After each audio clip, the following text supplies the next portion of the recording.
मानक चंद, कमला देवी, राकेश, नीतू, ऋषभ और Ayushi Musharraf, B123, Sethi colony, Jaipur.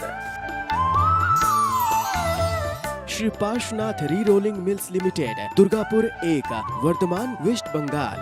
Amita Jain, पत्नी अनिल कुमार जैन, संगीता जैन, पत्नी विपिन कुमार जैन। श्रीमती शशि बाला जैन, श्रेयांश जैन, श्रीमती अनुपमा जैन, शरीश जैन, श्रीमती शची जैन, चेतन जैन, अस्मित जैन, 54B, नवीन नगर, सहारनपुर, उत्तर प्रदेश। यशपाल जैन, श्रीमती सूरज जैन, शाहगढ़, सागर, मध्य प्रदेश। श्रीमती कमला देवी पाटनी, धर्मपत्नी स्वर्गीय श्री मदन लाल जी पाटनी, सुपुत्र राजकुमार पाटनी, कैलाश चंद पाटनी, प्रकाश चंद पाटनी, प्रदीप कुमार पाटनी, अनिल कुमार पाटनी, इम्फाल, मणिपुर।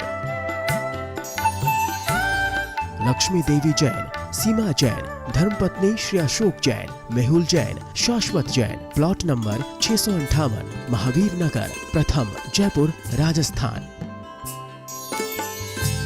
श्री दिगंबर जैन, महिला शास्त्र सभा, सूर्यनगर, गाजियाबाद। श्री सन्मति महिला मंडल, श्री दिगंबर जैन मंदिर, सेठी कॉलोनी, आगरा रोड, जयपुर। जय जिनेन्द्र तज्जयति परम ज्योति, समं समस्तैरनंत पर्यायै, दर्पण तल इव सकला प्रतिफलति पदार्थ मालिका यत्र। पंच परमेष्ठी भगवान की जय। श्री पुरुषार्थ सिद्धि उपाय में सम्यक चारित्र की चर्चा हो रही है। आचार्य अगले श्लोक में ये बताने जा रहे हैं चारित्र की परिभाषा क्या है और ये कैसा होता है। अगला श्लोक निकालिए, आइए। चारित्रं भवति यतः, चारित्रं भवति यतः, समस्त सावद्य योग परिहरणात्, समस्त सावद्य योग परिहरणात्, सकल कषाय विमुक्तम्, सकल कषाय विमुक्तम्, विशदमुदासीनमात्मरूपं तत्, विशदमुदासीनमात्मरूपं तत्। सम्यक चारित्र होता कैसे है बता रहे हैं। यतः क्योंकि चारित्रम भवति, चारित्र होता है। चारित्रम भवति यतः क्योंकि चारित्र होता है। कैसे होता है? समस्त माने संपूर्ण, सावध्य माने पाप युक्त, योग माने मन वचन कायी की क्रियाओं के परिहरणात् दूर कर देने से, अर्थात मन वचन कायी की समस्त जो पाप युक्त क्रियाएं हैं उनसे दूर हो जाने से चारित्र होता है। चारित्र कैसा है? सकल कषाय विमुक्तम, संपूर्ण कषायों से रहित है। विशदम, अत्यंत निर्मल है। उदासीनम, वीतराग स्वरूप है। और तत्, और वह आत्मा का रूप है। पंडित जी, कषाय कितने प्रकार की होती है? कषाय 4 प्रकार की हैं, 2 प्रकार की भी हैं। 2 प्रकार की तो एक कषाय और एक नो कषाय। कषाय अनंतानुबंधी, अप्रत्याख्यानावरण, प्रत्याख्यानावरण और संज्वलन, प्रत्येक के 4-4 भेद, 16 प्रकार की कषाय। हास्य, रति, अरति, शोक, भय, जुगुप्सा, स्त्री वेद, पुरुष वेद, नपुंसक वेद, 9 प्रकार की नो कषाय। यहाँ चर्चा है कषायों की। तो कषाय 4 प्रकार की मूल में हैं, अनंतानुबंधी, अप्रत्याख्यानावरण, प्रत्याख्यानावरण और संज्वलन। और इन चारों कषायों के 4-4 भेद हैं, क्रोध, मान, माया, लोभ। इस तरह कषायों के 16 भेद होते हैं। पंडित जी, सम्यक चारित्र इन कषायों से रहित क्यों होता है? इसके लिए इन कषायों की परिभाषा हमें समझनी चाहिए। अनंतानुबंधी कषाय किसे कहते हैं? जो कषाय आत्मा के सम्यक्त और चारित्र दोनों गुणों का घात करे।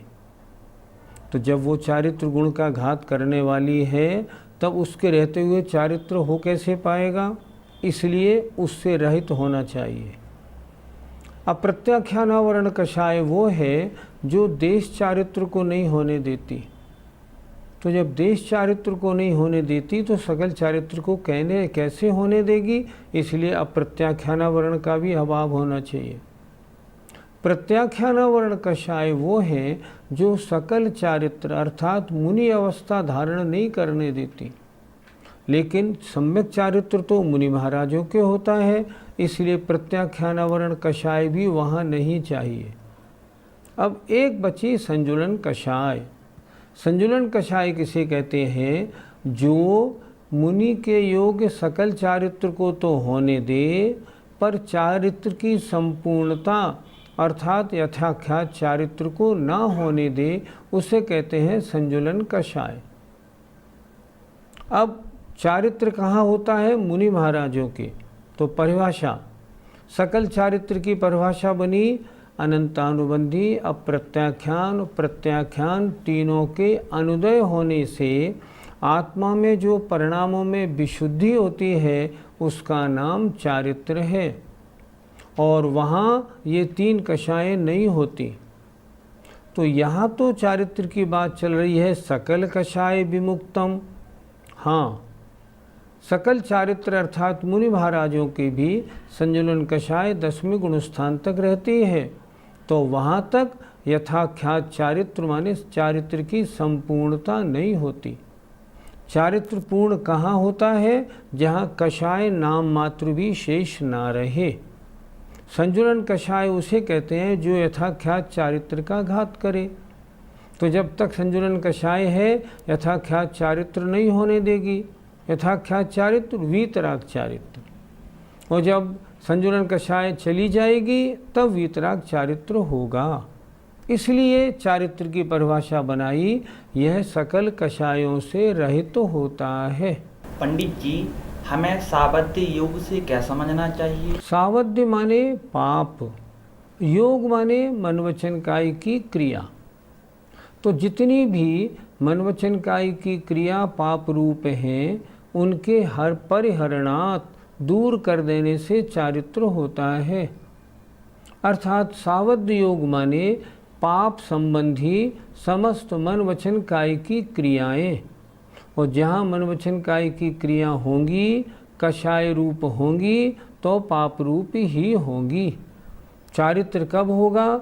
जब पाप संबंधी मन वचन काय की समस्त क्रियाएं समाप्त हो जाती हैं, वहाँ चारित्र होता है। और क्रियाएं समाप्त कहाँ होती हैं?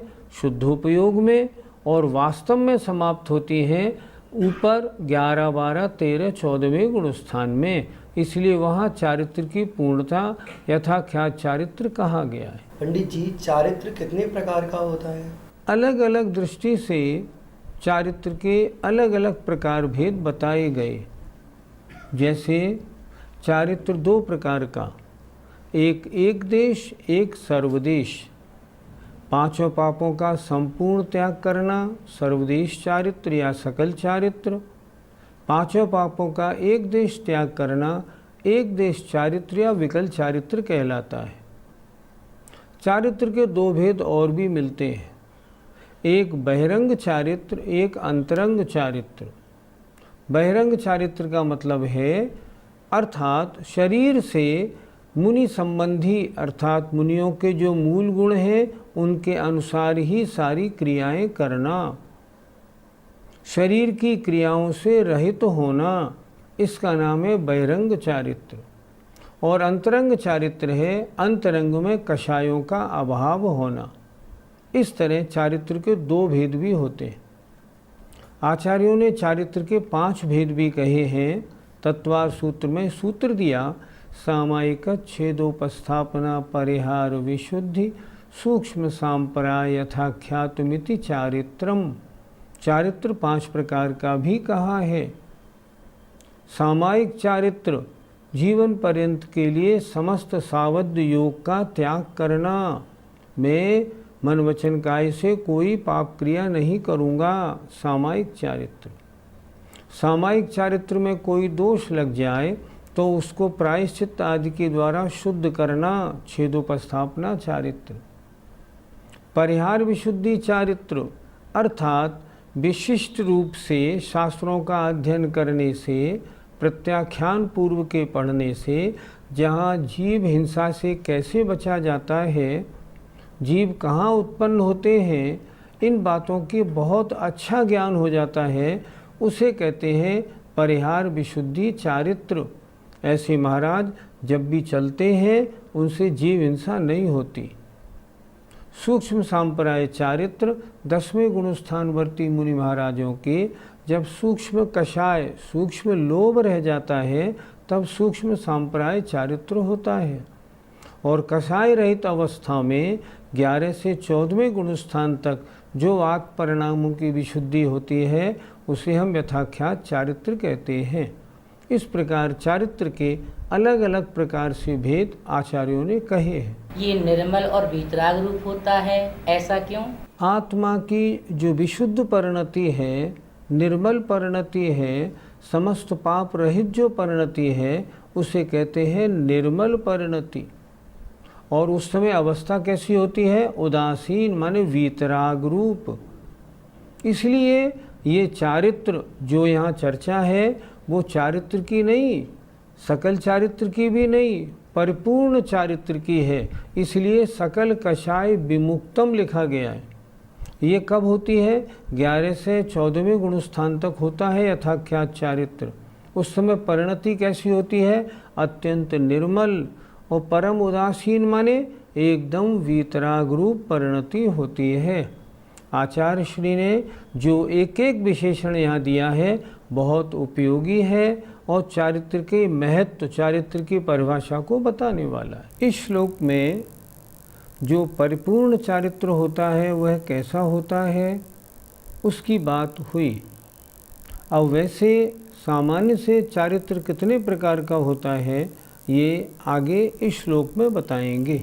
हिंसा तो नृतो वचनात्, हिंसा तो नृत वचनात्, स्तेयात् ब्रह्मतः परिग्रहतः, स्तेयात् ब्रह्मतः परिग्रहतः, कार्ष्णैक देश विरतेश, कार्ष्णैक देश विरतेश, चारित्रं जायते द्विविधम्, चारित्रं जायते द्विविधम्। हिंसा से, अनृत वचनात् झूठ वचनों से, स्तेयात् चोरी से, अब्रह्मतः अब्रह्म माने कुशील से, और परिग्रहतः माने परिग्रह से।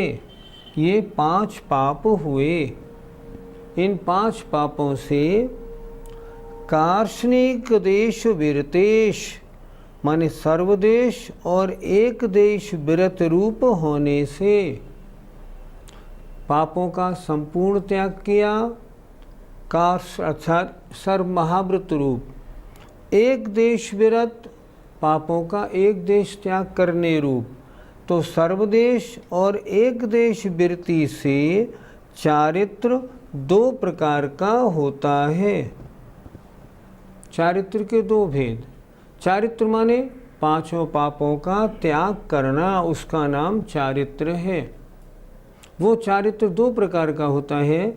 यदि पापों का संपूर्ण रूप से त्याग किया तो महाव्रत रूप सकल चारित्र, पापों का एक देश त्याग किया तो विकल चारित्र।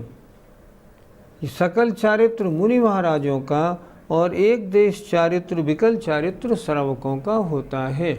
इस प्रकार चारित्र 2 प्रकार का होता है। पंडित जी, 5 पापों की परिभाषा क्या समझना चाहिए? 5 पापों की संपूर्ण सुंदर अच्छी परिभाषा तत्वार सूत्र में आचार्य उमा स्वामी महाराज ने दी है। हिंसा के बारे में लिखते हैं, प्रमत्त योगात प्राण व्यपरोपणम हिंसा। प्रमाद के योग से कषायवश अपने और दूसरे के प्राणों का घात करना हिंसा है। कितनी अच्छी परिभाषा है। झूठ की परिभाषा लिखी, असदभिधान मंद्रितम, अकल्याणकारी वचन बोलना झूठ है।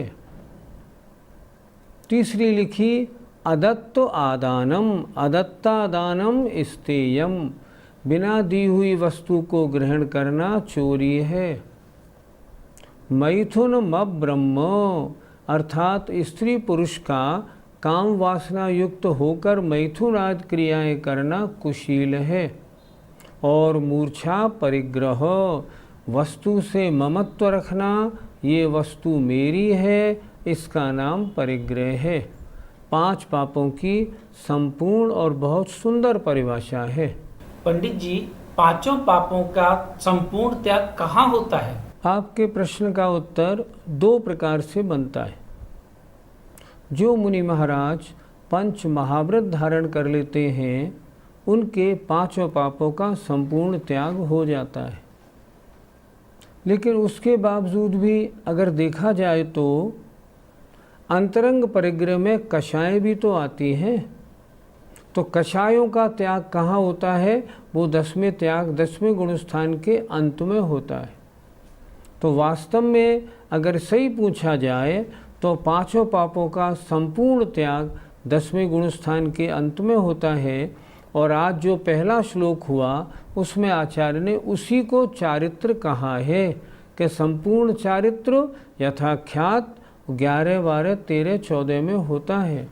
क्योंकि अंतरंग परिग्रह जो कषाय रूप है वो 10वें गुणस्थान के अंत तक पाया जाता है। इस कारण पंडित जी, एक चारित्र तो स्वरूपाचरण भी कहा जाता है, वह कौन से गुण स्थान में होता है? वास्तविकता तो यह है कि स्वरूपाचरण नाम का कोई चारित्र होता ही नहीं। किसी भी आचार्य ने किसी भी शास्त्र में स्वरूपाचरण चारित्र का नाम या उसकी परिभाषा लिखी ही नहीं। स्वरूपाचरण चारित्र प्रारंभ कहाँ से हुआ? ये तो पांडे राजमल जी के पंचाध्यायी से हुआ। और पंचाध्यायी तो अनार्ष ग्रंथ है, उसमें आगम के अनुसार बहुत सी ऐसी बातें लिखी हैं जो आगम से टैली नहीं होती। उन्होंने स्वरूपाचरण चारित्र का प्रारंभ किया। वास्तव में स्वरूपाचरण चारित्र कोई चारित्र ही नहीं है। शब्द के हिसाब से देखें, स्वरूपाचरण तो हो सकता है जब मुनि महाराज अपने आत्म स्वरूप में लीन होते हैं, तब हम कह सकते हैं इस समय इनकी स्वरूपाचरण दशा है। पर स्वरूपाचरण चारित्र है ऐसा कहीं भी नहीं लिखा। स्वरूपाचरण चारित्र को यदि हम शुद्धोपयोग जैसा माने तो भी बात घटित हो सकती है। लेकिन स्वरूपाचरण चारित्र जिन्होंने लिखा है उन्होंने चतुर्थ गुणस्थान में भी स्वरूपाचरण चारित्र लिख दिया। इसलिए शुद्धोपयोग जैसा भी स्वरूपाचरण चारित्र घटित नहीं होता।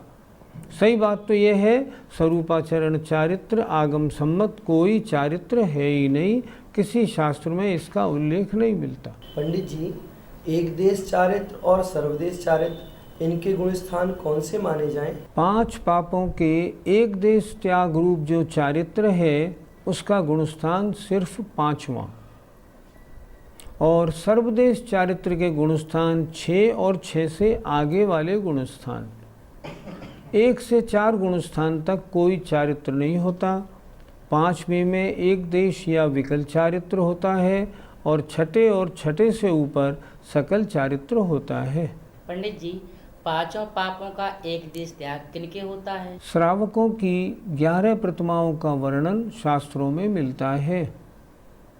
इन 11 प्रतिमाओं में 5 पापों का एक देश त्याग है। पहली प्रतिमा से आगे आगे और विरक्ति या पापों से दूर होना बढ़ता जाता है, और आगे जाके क्षुल्लक, एलक और क्षुल्लिका और आरिका माता जी, इन सब का गुणस्थान 5वां है और इन सब के एक देश चारित्र पाया जाता है।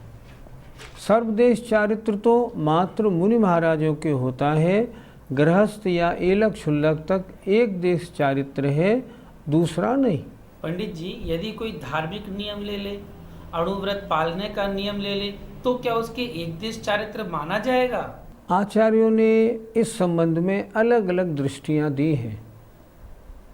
भगवती आराधना और वसुनंदी श्रावकाचार में आचार्य ने लिखा है कि अगर कोई व्यक्ति एक नियम का भी जीवन पर्यंत पालन करता है तो उसका मरण बाल पंडित मरण माना जाता है।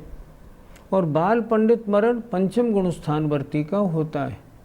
अतः अगर किसी ने ये भी नियम ले लिया कि मैं अहिंसाणुव्रत का जीवन भर पालन करूँगा, तो भी उसके उस दृष्टि को रखते हुए एक देश चारित्र हुआ।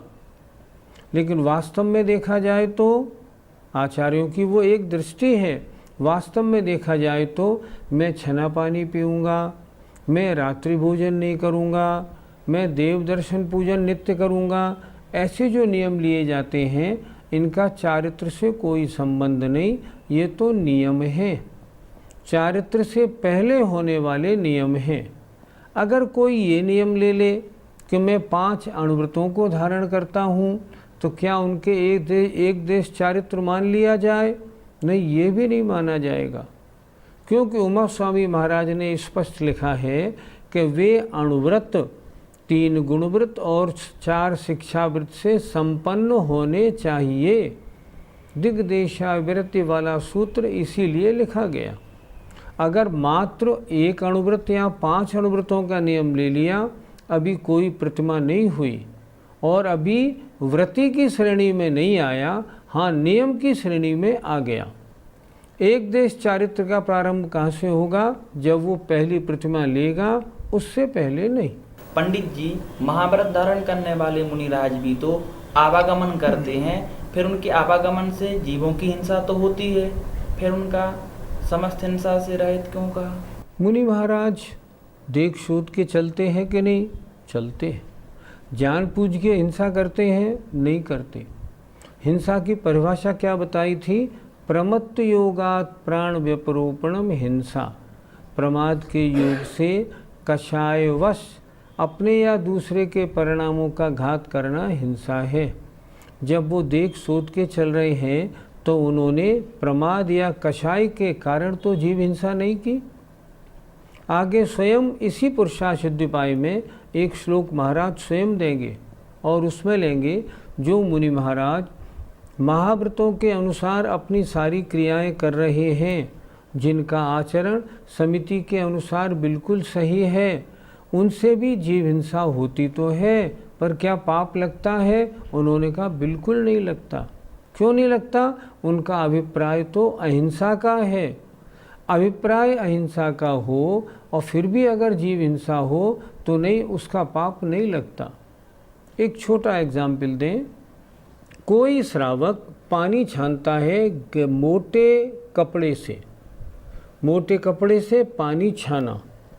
पानी छानने में सारे त्रसजीव छन्ने में आ गए, लेकिन कोई त्रसजीव ऐसे भी तो हो सकते हैं जो उस छन्ने में भी ना छने, और वो अगर नीचे निकल जाते हैं तो क्या उन जीवों को गर्म पानी करते समय मारने की या पीते समय पीने की हिंसा लगेगी? नहीं लगेगी। क्यों? असक्यानुष्ठान है, उसमें क्या कर सकते? कुछ भी नहीं कर सकते। कोई महिला है, वो देख शोध के गेहूँ खूब छानबीन के गेहूँ पीसती है। अगर किसी गेहूँ के अंदर कोई जीव मान लो छुपा बैठा मिल जाए और वो पिस जाए, तो क्या उस महिला को उस जीव की हिंसा का पाप लगेगा? नहीं लगेगा। पाप जब लगता है जब जानकारी में हो। अगर सही आचरण करने वाला जीव है और फिर भी जीव हिंसा होती है, तो उस जीव हिंसा में उसका रंच मात्र भी मतलब प्रमाद नहीं होने के कारण उसको हिंसा का दोष नहीं लगता। इसीलिए तो परिभाषा है प्रमत्त योगात प्राण व्यपरोपणम हिंसा। प्रमाद का योग नहीं है। मुनि महाराज देख शोध के चल रहे हैं, अगर जीव मरते भी हैं तो भी हिंसा नहीं लगती। जय जिनेन्द्र। मानक चंद, कमला देवी, राकेश, नीतू, ऋषभ और Ayushi Musharraf, B123, Sethi colony, Jaipur. Shri Parshvanath re rolling mills limited, Durgapur 1, Bardhaman, West Bengal. Amita Jain, पत्नी अनिल कुमार जैन, संगीता जैन, पत्नी विपिन कुमार जैन। श्रीमती शशि बाला जैन, श्रेयांश जैन, श्रीमती अनुपमा जैन, शरीश जैन, श्रीमती शची जैन, चेतन जैन, अस्मित जैन, 54B, नवीन नगर, सहारनपुर, उत्तर प्रदेश। यशपाल जैन, श्रीमती सूरज जैन, शाहगढ़, सागर, मध्य प्रदेश। श्रीमती कमला देवी पाटने, धर्मपत्नी स्वर्गीय श्री मदन लाल जी पाटने, सुपुत्र राजकुमार पाटने, कैलाश चंद पाटने, प्रकाश चंद पाटने, प्रदीप कुमार पाटने, अनिल कुमार पाटने, इम्फाल, मणिपुर। लक्ष्मी देवी जैन, सीमा जैन, धर्मपत्नी श्री अशोक जैन, मेहुल जैन, शाश्वत जैन, प्लॉट नंबर 658, महावीर नगर, प्रथम, जयपुर, राजस्थान। श्री दिगंबर जैन, महिला शास्त्र सभा, सूर्यनगर, गाजियाबाद। श्री सन्मति महिला मंडल, श्री दिगंबर जैन मंदिर, सेठी कॉलोनी, आगरा रोड, जयपुर।